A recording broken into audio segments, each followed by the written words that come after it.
So ayan guys, good morning. This is your admin AJ. So simulan na naman tayo ng ating content for our Taurus G3. So ito yung ating Taurus G3 with the Vector Optics Polymer. So napapansin nyo guys na wala siyang front sight kasi tinanggal ko talaga yung unang front sight niya. So gagawa tayo ng bago DIY front sight with fiber optic. So kung napapansin nyo, itong hawak kong front sight is yung binibenta ni Lazada na night sight for Taurus G3 daw. So tetest natin kung night sight talaga siya. Yan guys mapapansin nyo, umiilaw siya, di ba? Yan tatapat ko ulit sa ilaw guys. Umiilaw siya. So ngayon, ang gagawin ko, itong front sight na ito ay i-modify natin to a fiber optic sight. So babaon na natin siya ng fiber optic, then ikakabit natin doon sa front ng ating Taurus G3. Tara, samahan nyo si Admin AJ. So always keep safe pag meron po tayong inaayos o nililinisang barrel. Make sure po na wala pong laman ng ating chamber, wala pong magazine na naka-insert. So nakikita nyo guys, walang magazine na naka-insert. Clear po ang ating chamber. Napapansin nyo po yan, natutusok natin yung chamber. Clear po yung ating chamber. So balik natin yung slide and kakabitin natin for function. So yan, samahan nyo po si Admin AJ dito pa rin sa ating Taurus G3 Lovers Philippines channel. Tara, gawin na natin to.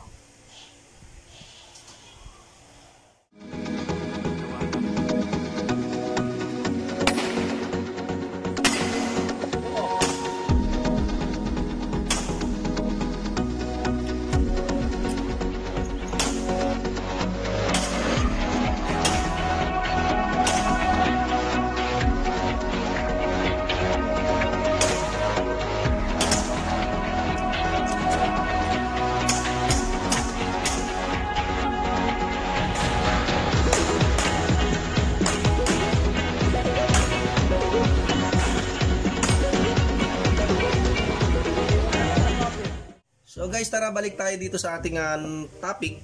So ngayon, tatanggalin natin to. So kailangan nating i-dismantle muna si Taurus G3. So i-atras lang natin ng konti ang slide. Ibaba itong ating pins. Itulak po ang slide yan. So nagagawa lang po natin yan na hindi kinakalabit pag oras na hindi po nakakak yung ating striker ha. Yan po. Then kunin natin si 13 pound guide rod and spring. So ayan from Pack Tactical yan yung ating stainless steel. So ilang competition ko na rin ginamit to pero okay pa rin siya. So itabi natin. Ayan. So, kaya alam nyo guys, ito sikreto pag may maliliit ako nilalagay ko dyan sa loob para hindi mawala. Ayan. Ayan siya, di ba? Kung kahit saan nyo dalhin yan, di lulusot dyan. Okay? Ayan. So tanggalin natin si barrel. So maraming tatanong, Admin AJ, pinalis mo ba yung barrel mo? So hindi naman. Talaga siguro sa sobrang niya. Ayan, so pero nagpolish ako ng ramp. Makikita niyo yung ramp natin guys. Yung ramp natin, di ba makintab na siya. Yan, pinalis natin yan. So okay naman, so far so good naman ang ating Taurus G3. Lalong-lalo na yung ating barrel. Tingnan niyo naman yung barrel natin. Okay pa siya guys. Makapal pa for 9,000 rounds. So okay pa siya. So tabi natin si barrel. Ngayon, gagawin natin, magfi-fitting muna tayo. So ito po yung ating full slide. So magfi-fitting muna po tayo guys. Yan, kukuha tayo ng file, okay?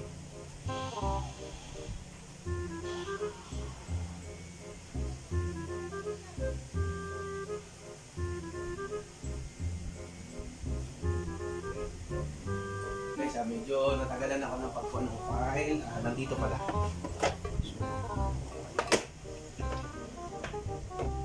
Yan. So ito yung file. Ito yung ginagamit. Ito yung maliit pinakamaliit ito. Ito yung ginagamit for pag naghahasa tayo ng sirotso o ng lagare. So nilagyan ko siya ng DIY handle bayabas para dito yung hawak. Okay? So yan, fitting muna tayo first. Fitting tayo. Tingnan natin si front side kung mag-fit. Kasi meron kasing pagkakataon na makapal yung kanyang sleeve. Yan naka-fit siya. Okay siya. Kaya lang yan na-notice nyo. Yan yung mali ni Maguruwi. Doon yan nilagay yung yung ilaw sa harap. So, yan. Then, ayan, nakikita nyo yung sleeve guys. Itong sleeve na to, ito yung babawasan natin ng kaunti. Ayan yung labing yan. Mapapansin nyo. Ayan guys. Itong labing to. Ayan, ayan. Yun, no? So, ayan guys.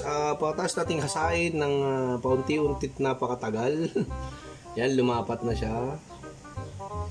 Yan. Kaya ko to ginawa guys kasi para mapakinabangan ko naman, diniliver sa akin. Tapos baliktad yung, napapansin nyo to, diba?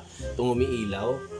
Kaya, baliktad yung pagkaka-manufacture nila. So, nandyan yan sa front. Kasi pag nilagay mo ng paganyan, lalagpas dun sa slide mo yung side. So, mali. So, eto, kaya ko siya i-modify ng fiber optic para mapakinabangan ko naman. Diba? Yan, yan. Kikita nyo guys, yan ha. Kaano na siya. So, ang gagawin na lang natin dyan, itutornilyo natin yan guys. Sige, tara, tornilyo natin siya.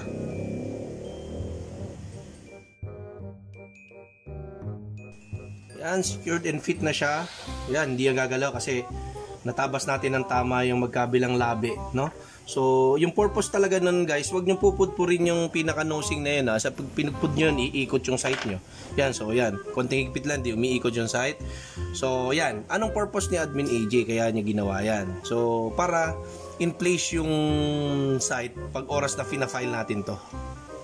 No? Pati pag barena, dyan natin siya iipit. Kasi nga, hindi natin siya pwedeng ipitin ng vice pag habang pinupudpud natin siya. Pero take note, kung saan po nakatapat yung tornilyo, huwag nyo po siyang titirahin doon kasi tatamaan yung tornilyo natin. So, ayan siya. Nakikita nyo guys, nakafit na siya sa ating Taurus G3. Ayan o. Diba? Bongga na siya, diba? Ayan. Ngayon, gagawin natin, markingan natin siya. Dito lang siguro.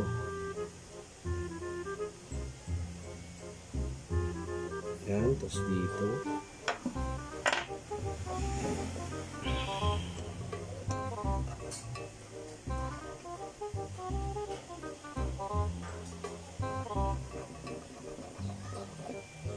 Yan.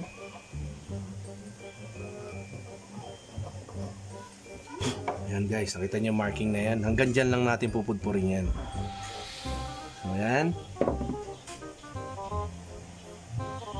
Yan, ha? So,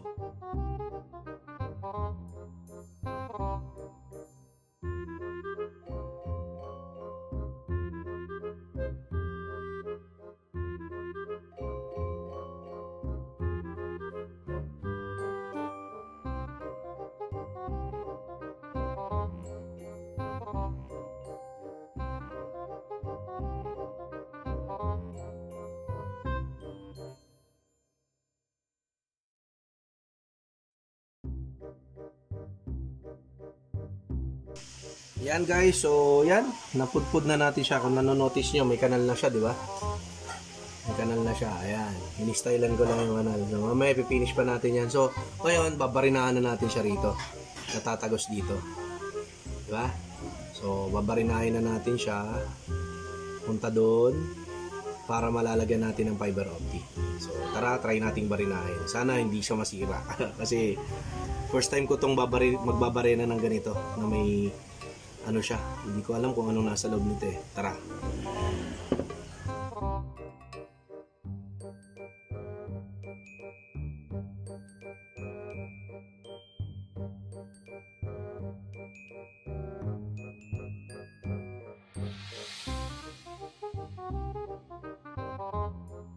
Ayan guys, so nabutas na natin siya. Napansin nyo, pwede nang pumasok si 2mm na fiber optic sa kanya. So, i-test natin, subukan natin bago natin i-finish ka. Kasi i-finish pa natin to guys. Kuha tayo ng 2mm na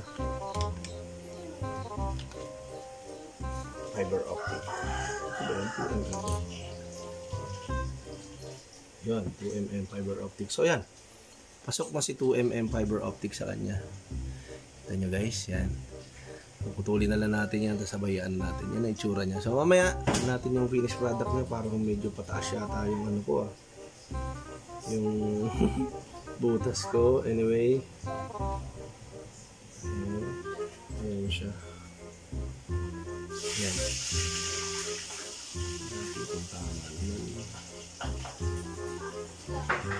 Medyo. Okay. Finish muna natin siya. Tara.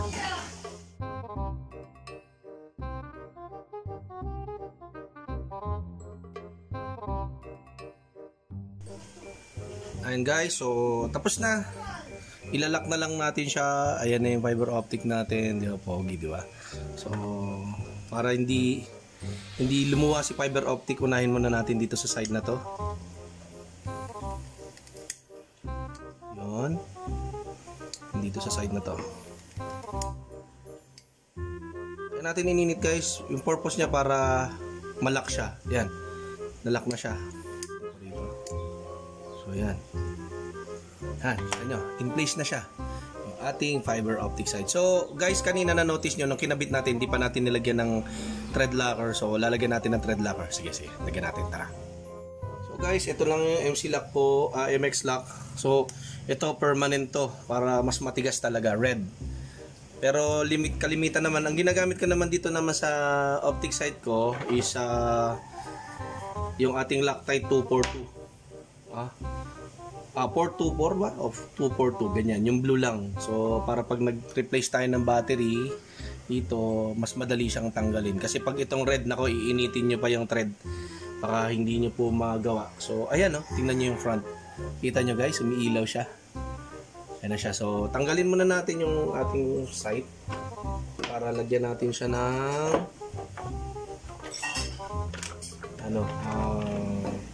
tawag dito. Para malagyan natin siya ng Loctite MC lock. Okay.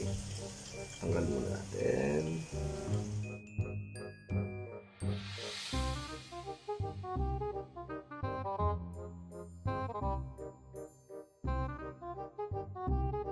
Ayan guys. So, lalagyan na natin ng thread locker.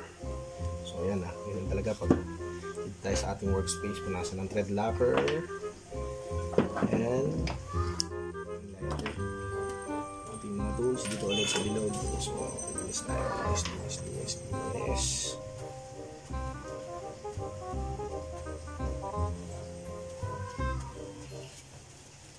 Yan guys. So, natapos na natin yung ating installation ng ating fiber optic. So, ayan. Tingnan natin yung ano. Ayan. Tingnan nyo guys. Ayan. Kita nyo guys, umiilaw siya. So sa front din, ayan.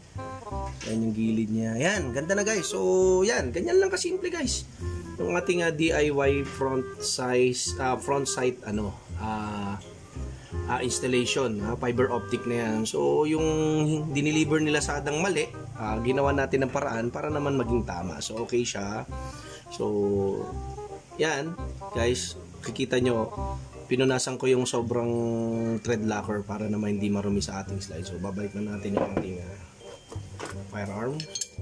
Lagay natin si barrel. Yung barrel. So, ito natin ang ating guide rod. Itong guide rod na to guys, ito sikreto dyan. Kasi yung iba nahihirapan lang. Ito, meron lang tayong maliit na pin. So, may butas yan. O, yan. Hindi na siya makakawala.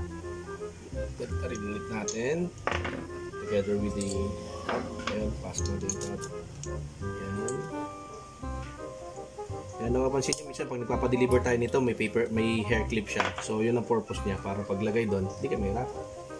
Ito yung ating receiver and frame. Yung ating mga alikabok, baka may alikabok. So yan, so balik na natin. Yun, no? Tingnan nyo naman. Guys, ito yung ating front side na fiber optic. Yan guys, tingnan nyo. Ayun, no? Sana all that together with our vector optic. So, yan. Maraming salamat guys. So, i-comment nyo lang ang inyong mga gustong reviews or content para sa Taurus G3 natin. So, shoutout nga pala sa ating mga kapatid sa Taurus G3 Lovers Philippines, One Gun Pilipinas, syempre Corexman Tactics, kasama ang ating mga bossing, Rap Tactical, syempre ang ating ayan andito na yan Rap Tactical, yung ating Pack Tactical with Polconeos, Shootech Philippines, Cloudside Vape Shop, Reloader Guns and Ammo Trading, syempre motoristang Lespo, Philippine Practical Shooters Shooting Association, syempre kasama ang ating mga kasamahan dyan sa ating One Gun Pilipinas. Maraming salamat. Stacy Loyola po, shout out. Syempre ang Revolvers and Pistol Owners Philippines. Yan, sa susunod, ibang content naman. So may plano kong magwell pero hindi pa natin ma-afford eh. So ipon-ipon muna tayo. So maraming salamat. Admin AG signing off. Please like and subscribe our channel. Maraming salamat. Ingat po sa labas.